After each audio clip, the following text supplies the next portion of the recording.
नमस्कार दोस्तों, स्वागत है आप सभी का आपके अपने इस YouTube चैनल पर जिसका नाम है जीएस बूस्टर। मैं हूं अनूप उपाध्याय।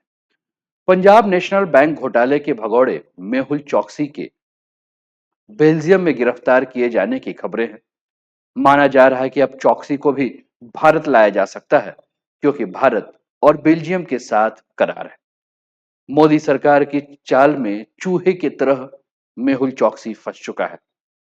तो क्या अगला नंबर माल्या, नीरव और ललित का होगा? भारत के भगोड़े कारोबारी मेहुल चोकसी के सोमवार सुबह बेल्जियम से गिरफ्तार कर लेने की खबर के बाद कहा यह जा रहा है कि चौकसी बीते करीब 7 साल से भारतीय एजेंसियों के पकड़ से दूर था। चौकसी की गिरफ्तारी के बाद चर्चा यह भी की जा रही है कि क्या 26/11 हमले के मास्टरमाइंड तहव्वुर राणा के बाद चौकसी का भी प्रत्यर्पण जो है वो भारत कराएगा।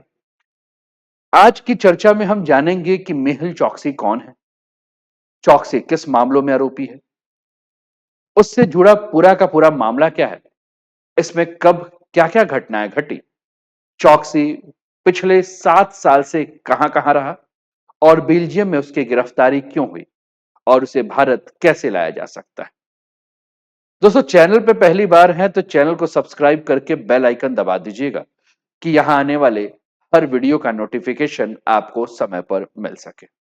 जिस प्रकार से आपका प्यार और जिस प्रकार से आपका साथ मिल रहा है, उस सभी के लिए मैं आपको तहे दिल से धन्यवाद करता हूं।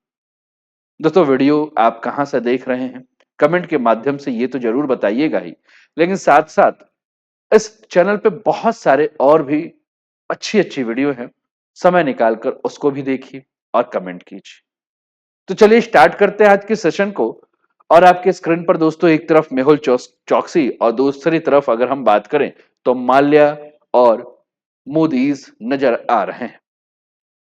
आज के समाचार पत्रों ने इसी खबर को जो है वो कवर किया है, चाहे वो डेक्कन हेराल्ड हो, चाहे कोई भी समाचार पत्र हो, सभी ने यही कवर किया है कि मेहुल चौकसी अरेस्टेड इन बेल्जियम। और पूरी दिखाई गई है सुबह 10:49 से लेकर शाम 6:30 के घटनाक्रम को जो है वो समाचार पत्रों ने जो है वो जोड़ा है। मेहुल चौकसी के बारे में अगर हम बात करें दोस्तों, तो मेहुल चौकसी का जो पहली बार नाम आया वो 2018 में सामने आया था, जब एक विशेष पीएमएलए कोर्ट ने चौकसी और उसके भांजे नीरव मोदी और निशिल मोदी के खिलाफ एक गैर जमानती वारंट जो है वो जारी कर दिया था। आरोप यह था कि नीरव और मेहुल ने पंजाब नेशनल बैंक यानी कि पीएनबी के कुछ अधिकारियों के साथ मिलकर बैंक को करीब 13,000 करोड़ रुपए का चूना लगाया था।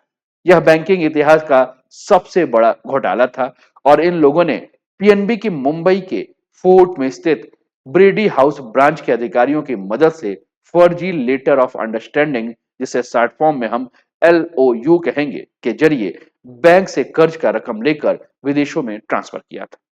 आरोपियों ने फर्जीवाड़े से लेटर ऑफ अंडरस्टैंडिंग की अवधि 1 साल तक दिखाई और महंगे आभूषणों का आयात किया, जबकि रिजर्व बैंक ऑफ इंडिया के गाइडलाइंस के मुताबिक इनकी अवधि 90 दिन से ज्यादा नहीं हो सकती थी और जिसके बाद कर्ज वापसी जो है वो जरूरी है। भारतीय बैंकों की विदेशों में मौजूद जो भी शाखाएं थीं, उन्होंने आरबीआई के दिशा निर्देशों का उल्लंघन किया।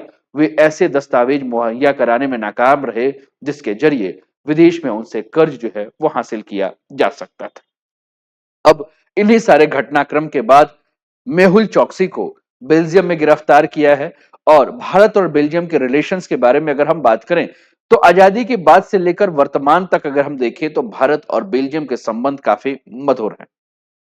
वेस्टर्न कंट्रीज में अगर हम बात करें दोस्तों, तो बेल्जियम वो पहला देश था जो कि भारत की स्वतंत्रता के बाद जिससे अपने डिप्लोमेटिक रिलेशन जो है उसने भारत के साथ रखा। इसके अलावा अगर हम बात करें तो बेल्जियम के साथ भारत का व्यापार जो है वो डायमंड यानी कि हीरे का व्यापार बहुत ज्यादा होता है। बेल्जियम हमेशा भारत के बारे में कहता है, सपोर्ट करता है कि भारत को जो है वह यूएन सिक्योरिटी काउंसिल का परमानेंट मेंबर बनना चाहिए। इसके अलावा अगर यूरोपियन यूनियन के साथ व्यापार में सबसे ज्यादा व्यापार अगर भारत का किसी देश के साथ होता है तो बेल्जियम के साथ होता है। और इंडिया जो है वो बेल्जियम का जो है वो सेकेंड लार्जेस्ट एक्सपोर्ट डेस्टिनेशन है। 80% तक का जो ट्रेड बेल्जियम के साथ भारत का होता है वह हीरे का ट्रेड होता है। तो यहीं से आप समझ सकते हैं कि मेहुल चौकसी और उनके जो भांजे मोदीज हैं वो किस प्रकार से हीरे के जो है वो व्यापार के नाम से पंजाब नेशनल बैंक को इतना ज्यादा इतना बड़ा जो है वो चूना लगा चुके हैं। मेहुल चौकसी के बारे में पूरी की पूरी जानकारी है दोस्तों, जो कि आपकी स्क्रीन पर दिख रही है। और इस जानकारी में जो प्रमुख बात आपको देखने को मिल रहा है कि वह प्रमुख हीरा कारोबारी था और भारत में 4,000 स्टोर्स वाले retail jewellery firm Gitanjali group का जो है वो मालिक था। इसके अलावा अगर हम मेहुल चौकसी के बारे में बात करें दोस्तों, तो जैसा कि हमने कहा कि मेहुल चौकसी को जो है वो आज बेल्जियम में गिरफ्तार किया गया है। और रिपोर्ट्स के मुताबिक अगर हम बात कर रहे हैं तो मेहुल चौकसी ने बेल्जियम में निवास कार्ड पाने के लिए जाली दस्तावेज जो है वो जमा किए थे। भारत ने इसे लेकर यूरोपीय देश को पहले ही आगाह किया था और बताया यह भी जा रहा है कि चौकसी ने यह छिपाया था कि वह भारत और एंटीगुआ का नागरिक है। इससे पहले फरवरी में चौकसी के वकील ने मुंबई की एक अदालत में यह बताया था कि वह भारत नहीं लौट सकता क्योंकि वह रक्त कैंसर का इलाज बेल्जियम में करा रहा है।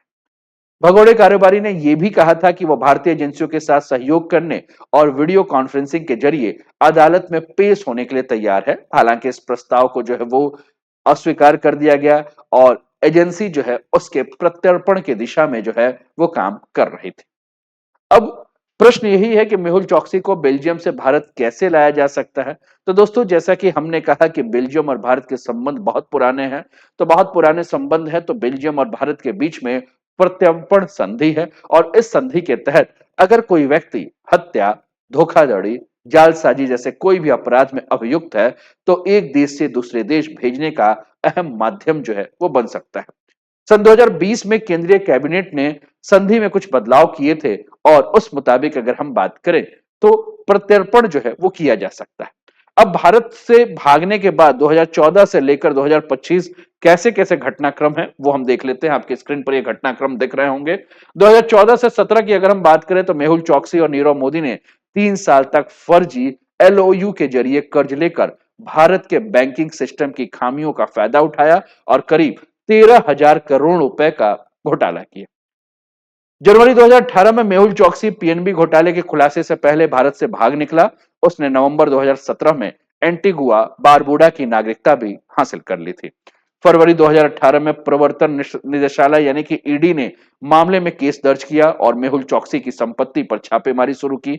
भारत ने यह कहते हुए उसके प्रत्यर्पण की कोशिश की कि चौकसी ने भारतीय नागरिकता नहीं त्यागी है।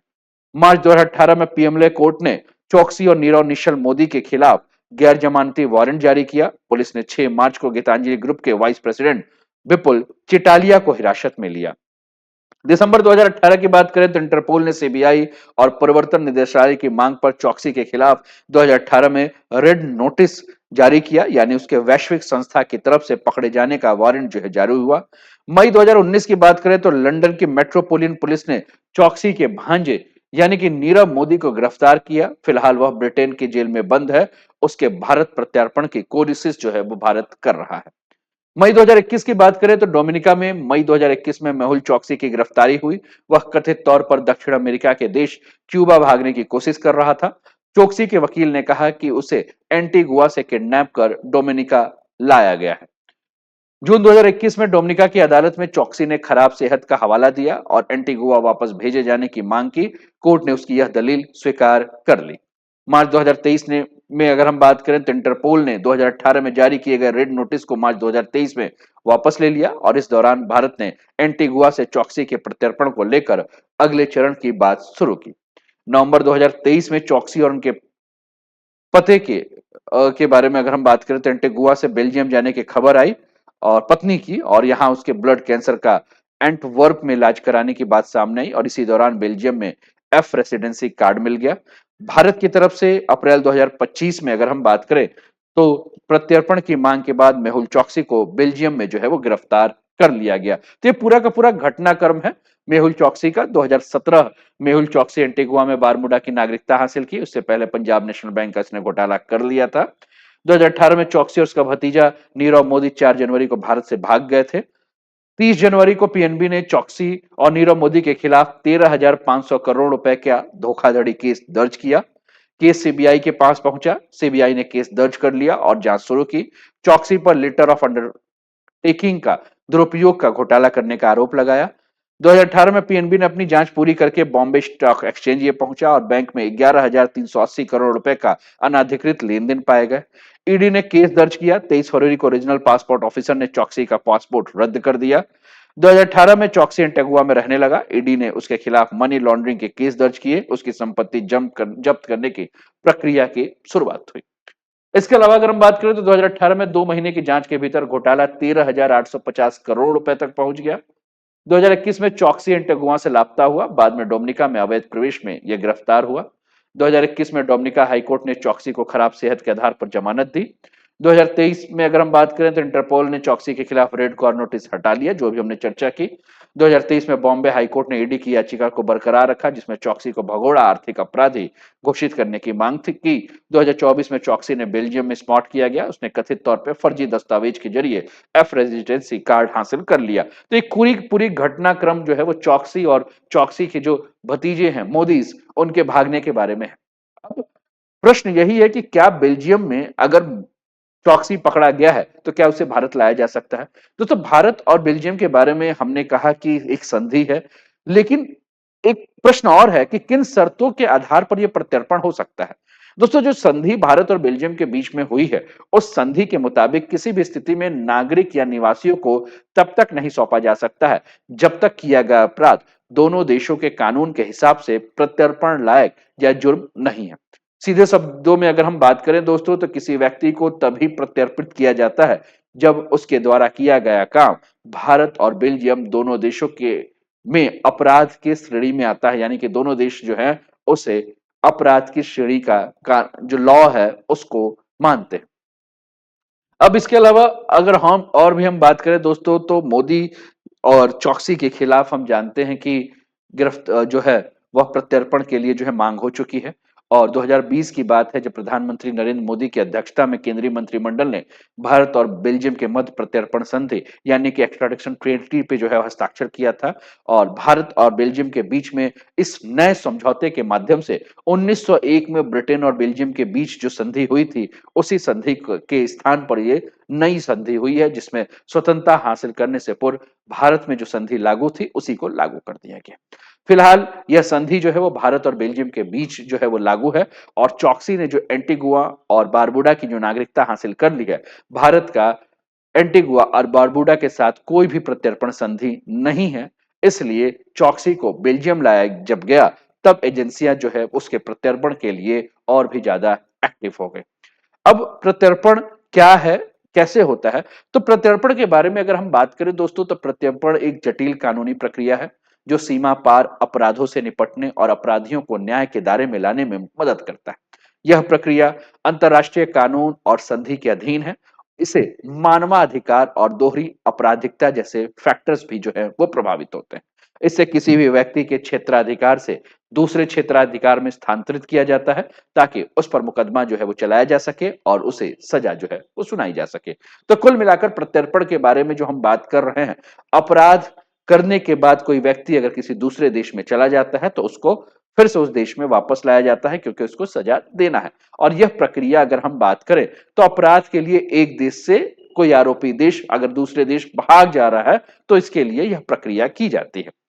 आगे अगर हम बात करें दोस्तों, तो प्रत्यर्पण कानून कैसे काम करता है? तो इसमें कुछ प्रक्रिया है, जैसे कि अनुरोध है, समझौता है, प्रक्रिया है और ट्रांसफर है।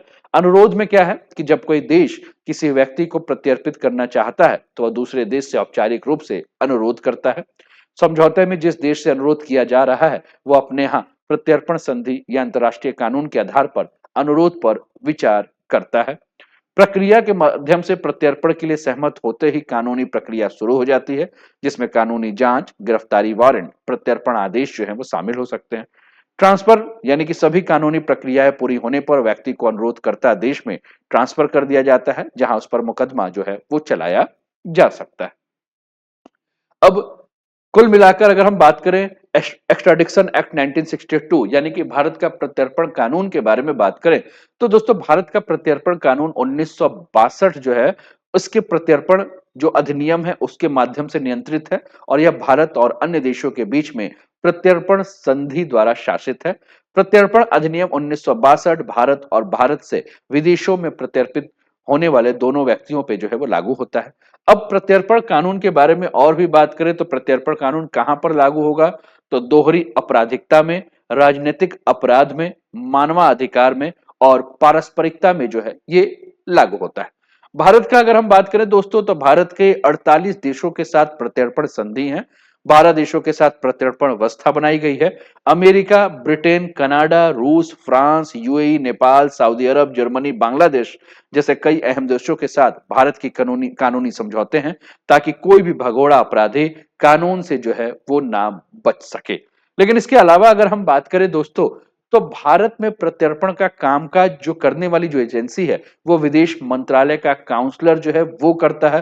विदेश मंत्रालय का काउंसलर, पासपोर्ट और वीजा विभाग केंद्रीय प्राधिकरण है जो प्रत्यर्पण का अधिनियमित और नियंत्रण का काम करता है। इसके अलावा अगर हम बात करें दोस्तों तो प्रत्यर्पण को लेकर अब ये बातें प्रश्न उठ रहा है कि जैसे अब अभी तक हमने देखा, अब हमारे पास जो अगला नंबर जो है वो माना ये जा रहा है कि शराब कारोबारी भगोड़ा विजय माल्या है, ललित मोदी है, नीरव मोदी है, किसका नंबर लगेगा? क्या विजय माल्या को भारत लाया जा सकता है? नीरव मोदी जो लंदन में मनी लॉन्ड्रिंग के केस में कानूनी कार्रवाई का सामना कर रहा है, क्या उसे भारत लाया जाएगा? या पूर्व उद्योगपति आईपीएल के संस्थापक ललित मोदी जो जो है वो वन आतु की नागरिकता ले चुका है, क्या उसे भारत लाया जा सकता है? तो कुल मिलाकर अगर हम बात करें तो अब यही देखना है कि अगला नंबर जो है वो किसका है। इस प्रत्यर्पण संधि के माध्यम से कौन कौन भगोड़े हैं जिन्होंने देश के अर्थव्यवस्था को नुकसान पहुंचाया है, देश के कानून को तोड़ा है। तो कैसा लगा आज का सेशन जरूर बताएं, अपने विचारों को जो है कमेंट के माध्यम से हम तक पहुंचाएं। और अगर वीडियो पसंद आई होगी तो दोस्तों बाकी प्रक्रिया आपके हाथ में है, लाइक शेयर सब्सक्राइब का। तो जुड़े रहिए और रोज रात 9 बजे हम मिलेंगे, चर्चा करेंगे, आपके विचार कमेंट के माध्यम से और मेरे विचार वीडियो के माध्यम से आप तक पहुंचेंगे। तो अपना ध्यान रखिए, स्वस्थ रहिए, मस्त रहिए, तंदुरुस्त रहिए, हंसते खेलते मुस्कुराते हुए जीवन का आनंद लीजिए। जय हिंद, जय भारत।